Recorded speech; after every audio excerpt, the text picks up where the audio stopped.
pause for a second. You didn't find this by accident.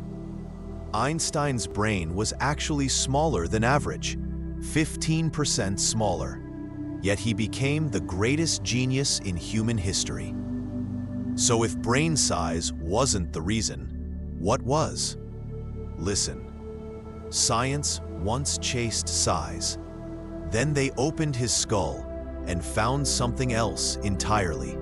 A dense bridge, a superhighway, weaving logic and imagination together. A whisper between hemispheres that let intuition dance with numbers. Imagine a field where reason and dream meet. Imagine a frequency that calls them into harmony. Breathe with me now. Inhale slowly. Feel the air fill your belly. Exhale. Sense the weight of your head, the pulse behind your eyes. You are present. You are the witness.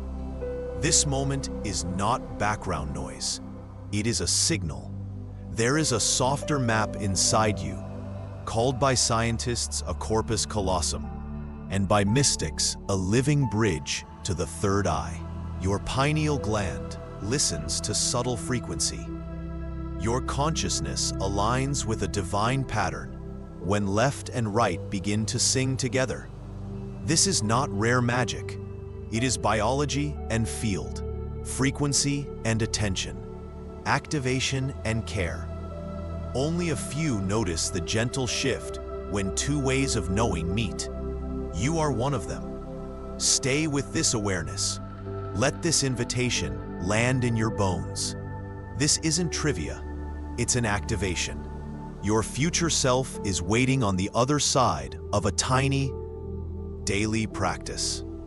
Now that you're here, let's go deeper. Take a breath. Stay here. This isn't just content, it's your activation point. The brain size myth. The more you search for silence, the louder the noise becomes. Until you surrender. You are taught to equate size with power. Bigger rooms, bigger banks, bigger brains. Yet when scientists held Einstein's brain, cooled and curious under glass, the expected grandeur was absent. It was, in some measures, smaller than average.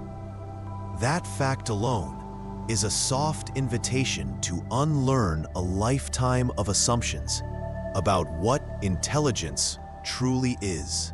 Listen with your body for a moment. Feel the breath at the base of your skull, the steady thrum behind your eyes. Intelligence shows up here first, not as a trophy of mass, but as a quality of relation. Modern neuroscience quietly confirms what mystics have whispered for centuries. Brilliance is about pattern, not bulk. It arises where pathways meet, where timing is precise, where signal becomes song.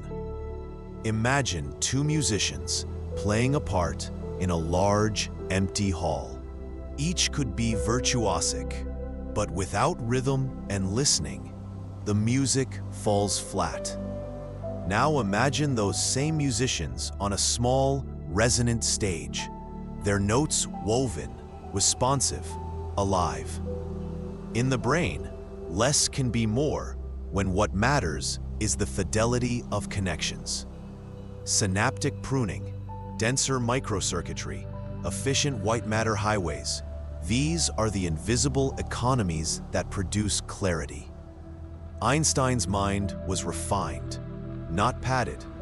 It was a tuned instrument, not a warehouse of neurons.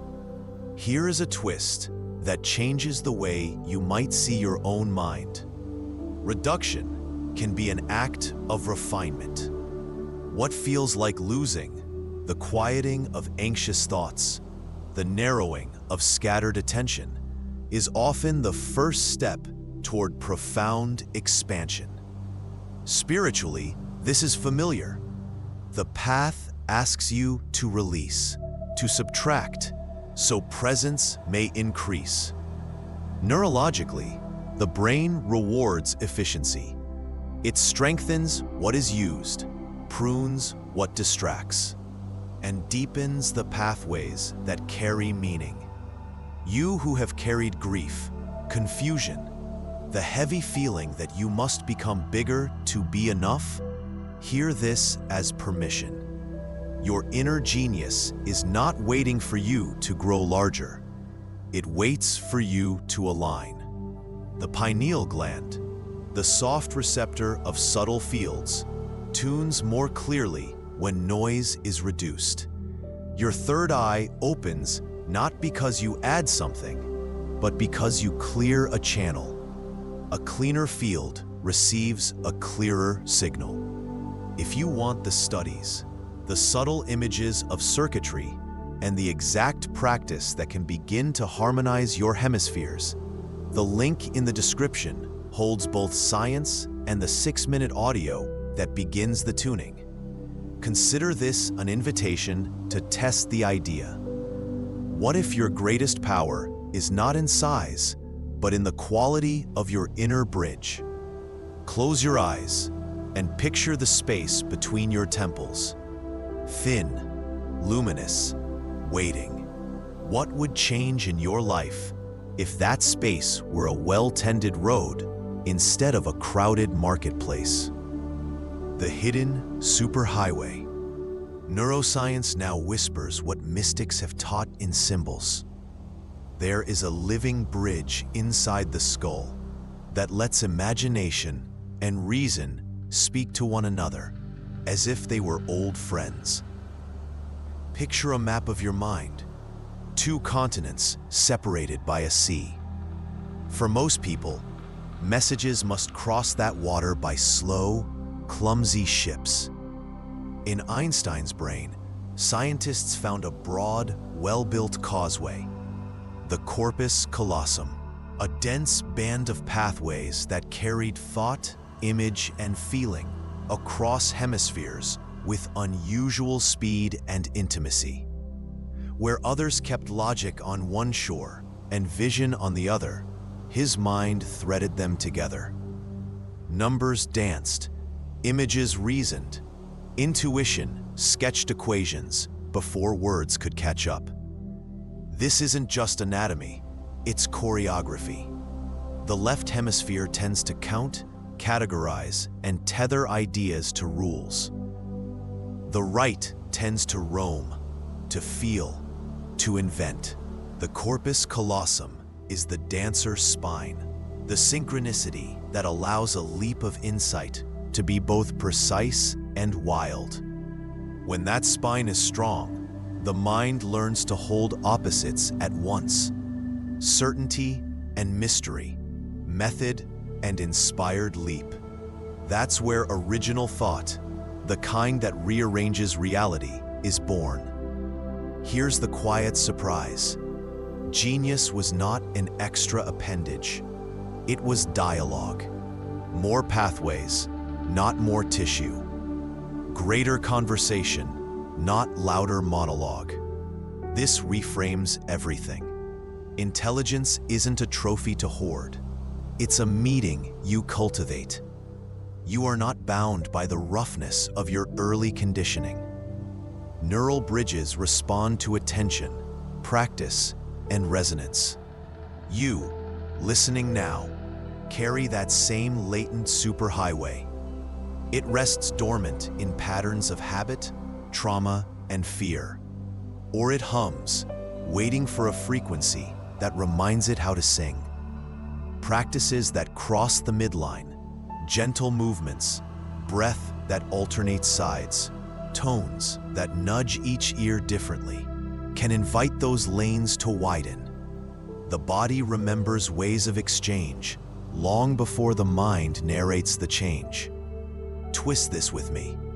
What if the most revolutionary act isn't to get smarter, but to become a better listener between your own inner voices? What if the true work is to let your right-hand dreams and left-hand logic hold hands? If a bridge sleeps inside you, What signal would wake it? If you want a practical way to meet that question, but tuned invitation that has been prepared for you, look in the description for a guided frequency that aligns with this very crossing. Consider for a moment which voices in you will allow to begin conversing. The genius frequency, 6 minutes of sound, can begin to reweave the bridge between your hemispheres. If you bring the right kind of attention, close your eyes for a moment and feel that tiny hush behind the forehead, the soft place where thoughts enter and images bloom. That quiet center is the doorway the ancients called the third eye. Modern scientists call the network that ties left and right together. What we now understand, and what Einstein's brain quietly taught us, is that rhythm and relationship matter more than mass. Sound, when shaped with intent, becomes a subtle locksmith for the mind. It nudges neurons into conversation, invites hemispheres to meet, and invites the corpus callosum to grow stronger through repeated, tender practice. This is not a technology that hijacks you. It's an inner apprenticeship. For 6 minutes a day, you offer a signal, a patterned frequency that softly distinguishes left from right, and your brain learns to listen to its own dialogue. You'll want headphones. Sit softened, spine long. Breathe slowly. Count nothing yet. Simply feel the inhale and exhale like an ocean tide. Let the sound be a companion, not a spectacle. As tones weave, notice thoughts visiting and leaving. Stay with sensation at the brow, as if you are holding a fragile lantern there. In this small, steady way, the mind begins to harmonize. Analytical clarity meets imaginal depth. Equations find stories.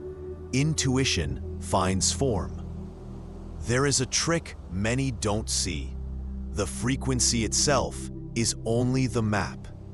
What animates the map is your living intention. Play the sound without inner direction, and it may feel pleasant, even calming.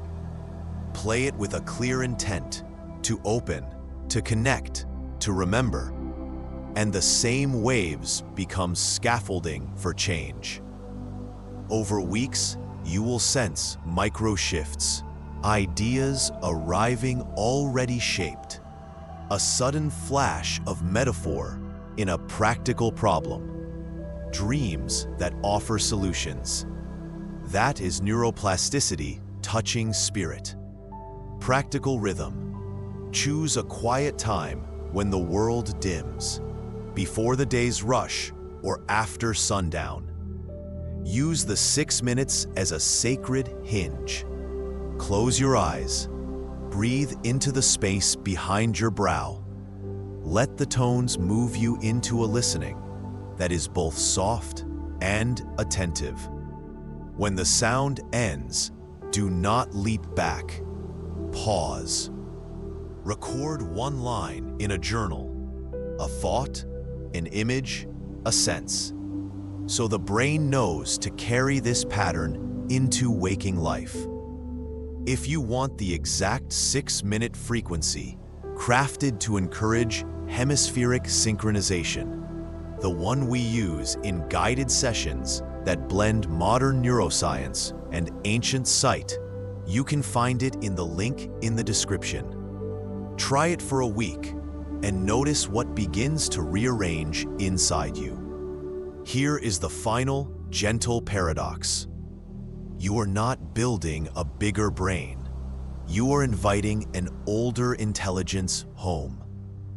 After 6 minutes of devoted listening, What in you will whisper back? What small genius will finally find the other half and begin to speak?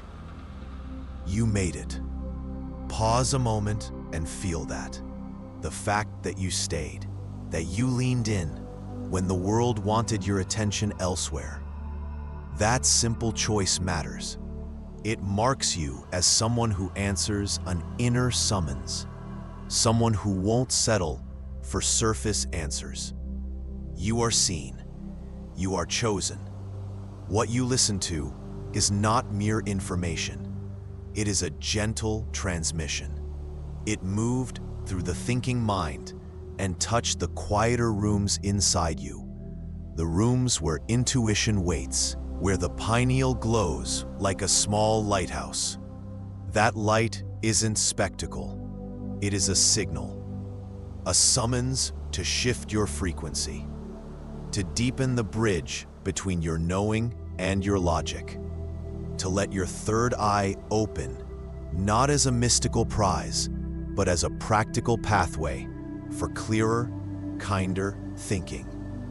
If this touched you, if you felt a subtle vibration, a warmth behind the eyes, or a soft tug towards something larger, you are invited to continue. In the description below, you'll find a link, a 6-minute sound practice designed to align your hemispheres, to tune the field of your mind in ways modern science quietly confirms and ancient wisdom has always practiced.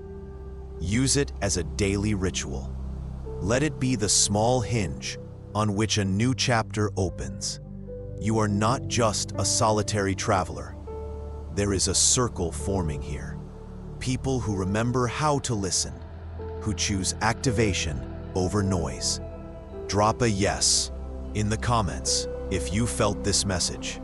Tell us one truth you want to uncover next, a question, a longing, a place inside you that needs light. Your words become invitations for others to remember their own path. Read what others write. Respond. Hold space.